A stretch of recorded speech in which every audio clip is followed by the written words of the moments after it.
www.potonapoto. Relation nous pesa na ba mission nyoso musique profane na musique chrétien ba o batikali www.potonapoto. Maboko tokangi pona pasi ya liwa. Mon Bible lobby plairait avec ce qui plaire. Donc biso peut toujours là. Ba lobby te ke opo yé ayemba kabanzembo songolo pakala. Ku yemba na occasion na te mais tant na banda ko beta musique na Égypte. Nanga nos occasion on a na lupaki yango www.potonapoto. Tout baka ki no bon nzambe merci mais toujours ndé no tout à l'heure que toujours va na poto amozoma ki no batu bazokufa c'est difficile quand on artiste moko ba kufi mais souke ka kufi tant ça comme ki penza na âge moko ya makasi pena na kufi mais biso ezo sala mais c'est comme ko la et comme penza ko la a mon message quoi donc à chaque période du mois tant muke mutakufi à chaque période mois tant muke mutakufi. www.potonapoto. et mon qui peut changer tout tika na mentalité wana ceux qui mutateli misaki loko moko poetika la histoire pour moni banda ko na wana za ngwana o tamsusu na matonge tamsusu batu nsusu balinga kai parce que moi je vis ba confrère na bino mususu ko ba CNN ba TV5 ok ba mindele mususu banda ko sepe na musique ne ba ko kele na Congo ba bito ko tano na sika papa mba na sala msalango abandango suko ba yewe ba kutanda ko ngo place ba na sala musala oncle mobo ya zwango.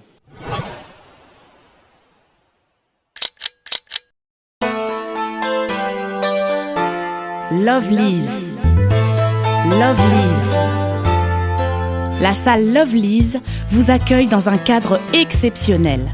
Tout au long de l'année, en journée comme en soirée, nos espaces se transforment au gré de vos besoins, selon la typologie de vos événements, privés ou professionnels. La salle Lovelyz est libre de traiteur et de toute prestation et peut vous orienter grâce à son partenariat avec différents prestataires. L'équipe commerciale est à votre service pour personnaliser votre devis du lundi au samedi de 10h à 18h. Venez donc découvrir votre nouvel espace et son décor unique. Lovelyz événementiel, c'est l'excellence à votre service.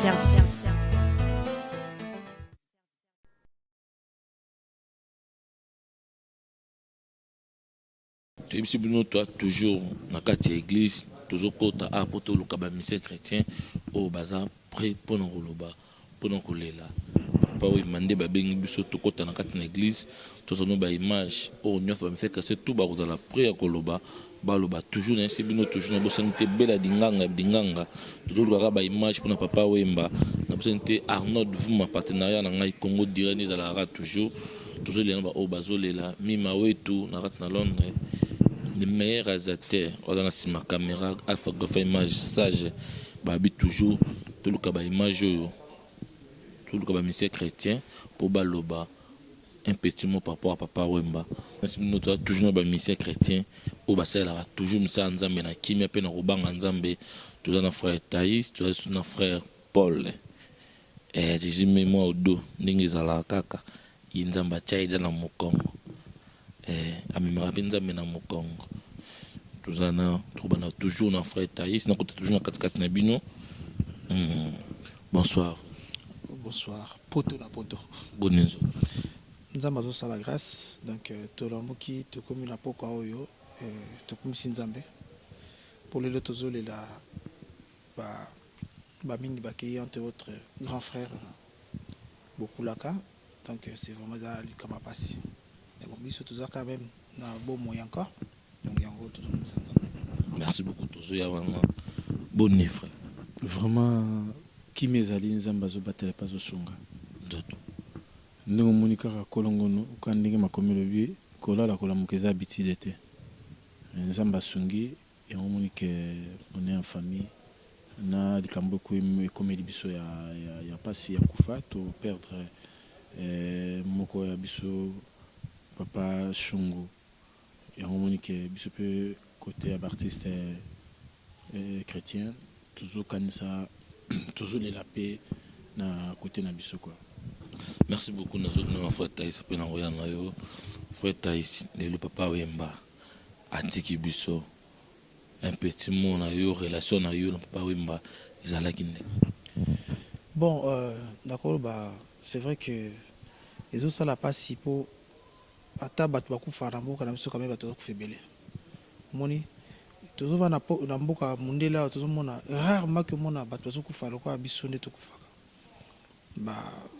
Basali na nkolo, bayembi na nkolo, bayembi, tout ça en général, batu bakufa na batango mo ekoki te quoi.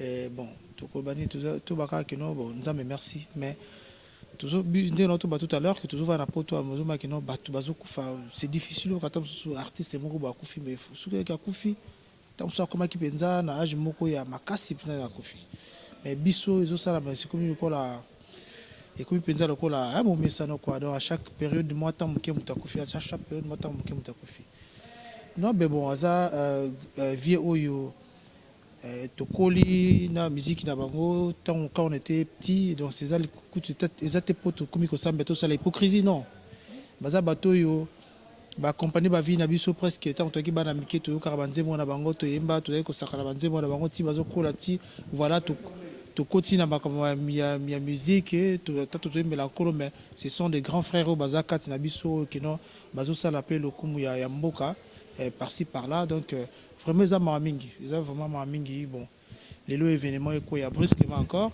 bon lobby toto les la sous de qu'on a vu sur Marie Misamou il y a pas longtemps sous de vieux beaucoup la Koufi donc c'est ça il y a pas aussi longtemps aussi à les legs sous Emene tout ça donc on se dit que vraiment c'est makamango ils ont là ils ont là na penza na moi période moka miki ils ont ça la passe mingi donc vraiment ça passe. So relation nous peut ça na ba mission nyoso musique profane na musique chrétien ba o batikali. Bon ngai lo na ko baka yali to tika ko miko sakosa pour moni nzamba zali moko et puis biso to tika hypocrisie bible zo senga na biso bolingo ozomona e bolingo wana nde oyo ta biso toujours ya ndako nzambe to za na bolingo to lingana biso na biso linga moninga ata moningo ozana ye ozo ko partager les même idéologie tout soit même confession te mais ce qu'on s'approcher na bolingo peut-être ndé na makanisi na yo ko pousa pe mena yo pe ou bien ceux qui ozana na bonzambe ko tel c'est bonzambe mais ça na nzela ya rejet ou bien nzela ya dispute ou soit ba séparation ndé to koki ko longa penza bon on va vraiment conseiller na ko pe ça prendre un peu bref et ça qui non vraiment tout communauté to mekambe ko lingana to lingana bon que eloko wana zo sala ba mingi bato za tellement divisé biso na biso za divisé ba guerre un peu partout et ça couper ça vraiment beaucoup monter. Merci.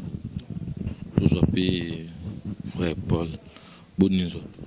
Mbala sani aibse que nzamba zo batela pas zo sunga nzoto kolongono maboko tokangi pona pasi ya liwa moni bible lobi plairait avec ce qui plaire donc biso peut toujours là balobi te ke opo ye ayembaka banzembo songolo pakala do babikaka lela na baoyo bazosani bazolela na banzi oyoki ndeko alobi nyonso eloko nga kolobaka ke napesi ba mes condoléances na famille ya Papa Wemba et puis na famille musicale nyonso ya Congo et puis Afrique mobimba bato bazolanda biso azaki moko ba icône ya musique na biso o peut tozaki modèle to bana ko sepela na ndenge ndeka uti koloba que to kol na musique na ye to kol nango ti tozo kola donc accompagner ba vie na biso boy pour to yebi to yeba kango ti to bongo le mitema donc vraiment ça m'a beaucoup marqué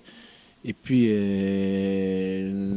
il y avait des moments où na bana pe kozana ye un ami qui m'avait ramené chez lui Olivier Chimanga tokenda na studio mokamune na Paris na Gare de Lyon et puis j'étais avec lui aussi à Kinshasa par un ami Popé Fragile amemanga kuna tanga na couloir Madiankoko parce qu'il me parlait beaucoup de moi chez Papa Wemba et ça qui ngapena mona photo sola donc azaki bien na ba génération nyonso occasion ya robeta na ensemble kuyemba na occasion na te mais tant ma banda ko beta musique na Égypte nanga nos occasion on a lupaki yango en fait parce que baninga mususu bayaki nga na comme retard à présenter bango comme masalanga mususu et puis nzambe pas ça la grâce mingi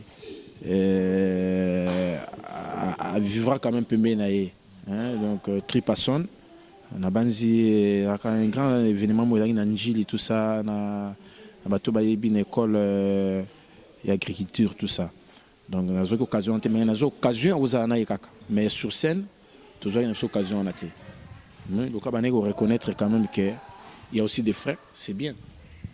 Merci beaucoup pour na message à Souka Bori Koloba pour la maman où vraiment de toujours le bas moto à Roumeli déjà plus de 30 ans de 35 ans au Bazakina mobile nae mais le oyo na libote tikali mon message moi qui na okese na banzi yazaki visionnaire ya viva la musique depuis biso to yebi solo donc na banzi relève ça toujours moni yemuka banoro ba ke alingaka viva na ye ainsi de suite ayema na banzembo na banzi batunu so ba participer ba l'équipe na viva ezo la saka ke baza viva donc ataye moko azate mais la musique continuera et puis style viva il va nous exister dans kaka parce que a bimisa ba ne belé ba l'équipe belé aux monde donc ngai lo ngako lo basusu pas maman Amazon donc nzamba pese makasi pour na bano azana bango ba koko pe azana bango la vie continue mutu nyonso akoleka po biso nyonso touta mabele tozonga mabele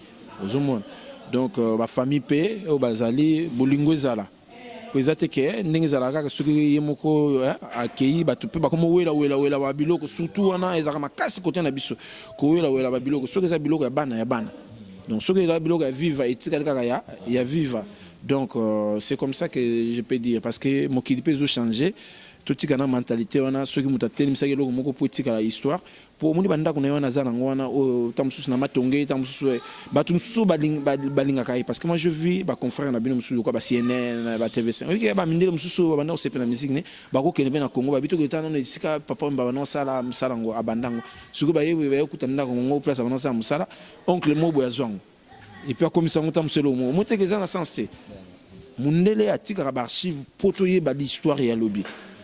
Il y a un biso chrétien, autour biso des relations. Donc toujours reconnaître, papa, que ce soit pasteur, que ce soit nani, mutu mota yiga maman comme pasteur. Donc tu vas n'aller au yoka, et puis tant que tu as sauvé, tu vas n'aller bien. La musique naïe, mais nzamba c'est grâce, toujours c'est dans zambelelo, mais tu as famille, muta mutazo c'est là où il y a Monique, ils a bien pour na lipanaï, mais biso c'est là pour na royaume, il y a pas le bac à chrétien, mais voilà donc esika yazali nzambe azwa mulimo naye vana na kimia ilo na koloba ngwana unité sur tous les congolais tout lingana tout tika ba les ont dit moni batna bazolo ba version wala bi faut tika mulimo ya moto ekufe ki no vana na kimia. Merci beaucoup. Merci. Voilà. Faut être poto suka na ya suka pona libota o ya tiki ndi bazobaka toujours maman sala ki valise ya mobile na ye aki voyage bulkaka papa kozonga mais papa zoyela ye na kati ya ndako mabaya mais message ya suka pona libota. Bon, message à suka pona libota ali c'est vrai que soki likambo ya liwa et quoi il y a directement pour comprendre douleur il y a les camarades quoi. Bon, ma camono sokol bata ba condoléances ma mono sokol binsa je crois pas que et ko soulager monter ma maman parce que ça a douleur ma kasi pays bana tout ça. Mais bon ndenge bizo bana circonstances surtout comme ça ka nzambe pour nzambe boya makamno so ndenge situation sokol le cas. Bon, tu vas condoléances na famille mouvement na maman na bana la communauté congolaise nyonso mes condoléances na bande nyonso bayebaki de près de loin et puis bon en tout cas ma mingi frère Paul Alobi donc na biso to tikali to yebaka que non to comprendre que le lendemain ne nous appartient pas. Donc lobby penza tu éviter parce que tu as la vie avec la scène donc bon habiki non si ça nous les na ozonga mais azongité donc ça penza passer donc conseil na kopé ça peut na bazana ba dispute ba bazana ko luka ko meka na ko ningana ba comprendre que nos vies est bizarre Donc, ça ne sert à rien. Tumulte entre nous, ça ne sert à rien. Bitumba pamba. Ça ne sert à rien. Ça parce que ça ne sert à rien. Donc, tout est vanité vraiment. Tout total, parcours à vie beaucoup. On comprend que nous la vivre là, donc parole en Zambie que non, tout est vanité des vanités. D'autres mots que non, vraiment c'est vanité. Donc la minute donc bilé les nous sont cause en ango babilamba no c'est qui métaphore mais bon tu vois la minute donc tirer penza vanité quoi. Donc vraiment ça leçon moko toujours bango na mawa toujours bango penza na langage toujours ba que pour mutuna ça comprendre que non la vie vraiment de ba que non lobby zo quoi appartenir na bisoté et tout est vanité quoi. Donc en tout cas ma condoléance mingi na libota mobimba ya Papa Wemba. Merci beaucoup. Faut pouvoir le rebattre ça. Non, yango na kaka suka mes condoléances à la famille nyos, à ba musicien nyos, ba artiste nyos ya Congo na Afrique mobimba. Nzambe apesa biso kimia. Merci. Merci beaucoup na Alpha Gofa image les meilleurs azaten ngezala kaka toujours oazo filmer dans cima Alpha Gofa image babi wana botu kotala ba image ba mission chrétien.